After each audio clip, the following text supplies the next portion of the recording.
کہ اس کی وجہ سے ساری عبارت بے معنی ہو گئی ہے۔ قیامت کی گھڑی قریب آ گئی اور چاند پھٹ جائے گا۔ ان لوگوں کا حال یہ ہے کہ خواہ کوئی نشانی دیکھ لیں منہ موڑ جاتے ہیں اور کہتے ہیں کہ یہ تو چلتا ہوا جادو ہے۔ انہوں نے جھٹلا دیا اور اپنی خواہشات نفس کی پیروی کی۔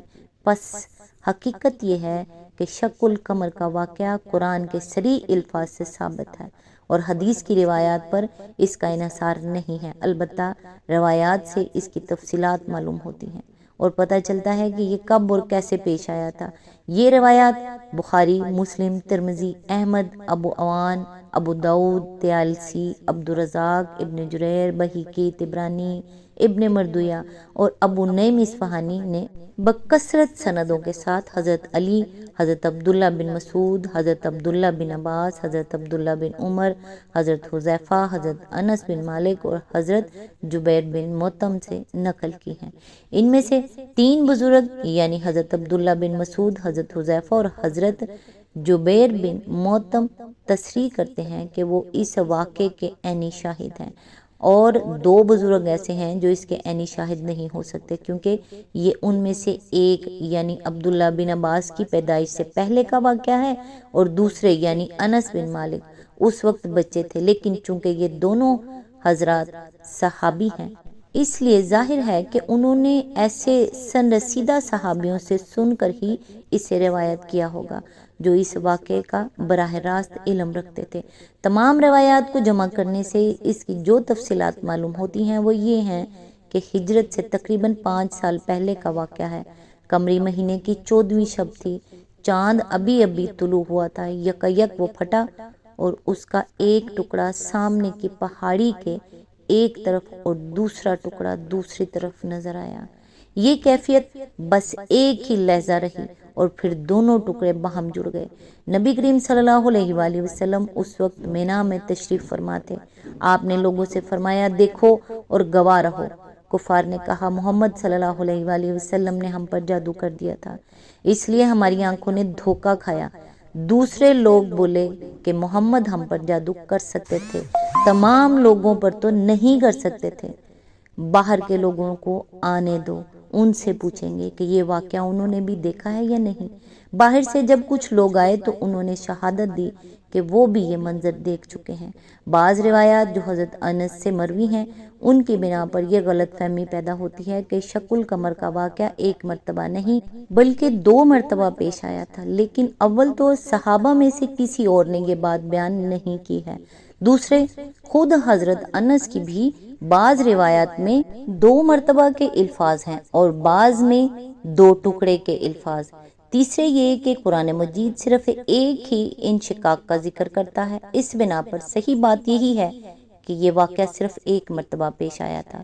رہے وہ قصے جو عوام میں مشہور ہیں کہ رسول اللہ صلی اللہ علیہ وآلہ وسلم نے انگلی سے چاند کی طرف اشارہ کیا اور وہ 2 ٹکڑے ہو گیا، اور یہ کہ چاند کا ایک ٹکڑا حضور کے گریباں میں داخل ہو کر آپ کی آستین سے نکل گیا، تو یہ بالکل ہی بے اصل ہیں۔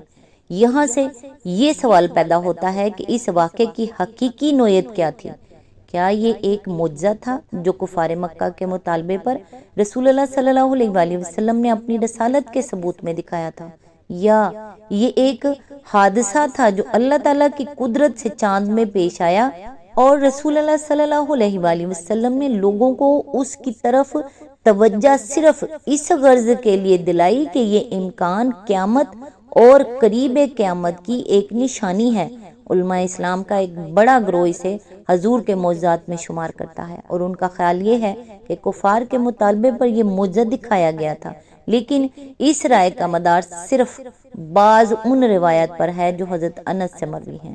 ان کے سوا کسی صحابی نے بھی یہ بات بیان نہیں کی ہے۔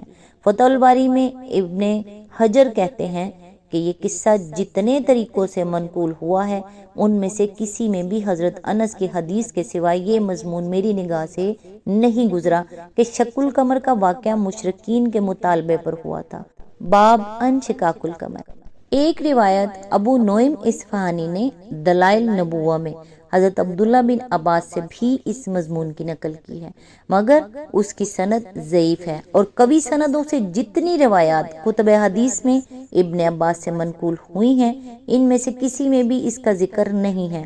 علاوہ بری حضرت انس اور حضرت عبداللہ بن عباس دونوں اس واقعے کے ہم اثر نہیں ہیں، بخلاف اس کے جو صحابہ اس زمانے میں موجود تھے، حضرت عبداللہ بن مسعود، حضرت حذیفہ، حضرت جبیر بن مطعم، حضرت علی، حضرت عبداللہ بن عمر رضی اللہ، ان میں سے کسی نے بھی یہ نہیں کہا ہے کہ مشرکین مکہ نے حضور صلی اللہ علیہ وآلہ وسلم کی صداقت کے ثبوت میں کسی نشانی کا مطالبہ کیا تھا اور اس پر شق القمر کا یہ معجزہ ان کو دکھایا گیا۔ سب سے بڑی بات یہ ہے کہ قرآن مجید خود بھی اس واقعے کو رسالت محمدی نہیں بلکہ قرب قیامت کی نشانی کے طور پر پیش کر رہا ہے۔ البتہ یہ اس لحاظ سے حضور صلی اللہ علیہ وآلہ وسلم کی صداقت کا ایک نمایاں ثبوت ضرور تھا کہ آپ نے قیامت کے آنے کی جو خبریں لوگوں کو دی تھیں، یہ واقعہ ان کی تصدیق کر رہا تھا۔ معترضین اس پر دو طرح کے اعتراضات کرتے ہیں۔ اول تو ان کے نزدیک ایسا ہونا ممکن ہی نہیں ہے کہ چاند جیسے عظیم کرے کے دو ٹکڑے پھٹ کر الگ ہو جائیں اور سینکڑوں میل کے فاصلے تک ایک دوسرے سے دور جانے کے بعد پھر باہم جڑ جائیں۔ دوسرے وہ کہتے ہیں کہ اگر ایسا ہوا ہوتا تو یہ واقعہ دنیا بھر میں مشہور ہو جاتا، تاریخوں میں اس کا ذکر آتا اور علم نجوم کی کتابوں میں اسے بیان کیا جاتا، لیکن در حقیقت یہ دونوں اعتراضات بے وزن ہیں۔ جہاں تک اس کے امکان کی حیثیت ہے، قدیم زمانے میں تو شاید وہ چل بھی سکتی تھی، لیکن موجودہ دور میں سیاروں کی ساخت کے متعلق انسان کو جو معلومات حاصل ہوئی ہیں، ان کی بنا پر یہ بات بالکل ممکن ہے کہ ایک کرہ اپنے اندر کی آتش فشانی کے باعث پھٹ جائے اور اس زبردست انفجار سے اس کے دو ٹکڑے دور تک چلے جائیں، اور پھر اپنے مرکز کی مقناطیسی قوت کے سبب سے وہ ایک دوسرے کے ساتھ آ ملیں۔ رہا دوسرا اعتراض تو وہ اس لیے بے وزن ہے کہ یہ واقعہ اچانک بس ایک لحظے کے لیے پیش آیا تھا۔ ضروری نہیں تھا کہ اس خاص لمحے میں دنیا بھر کی نگاہیں چاند کی طرف لگی ہوئی ہوں۔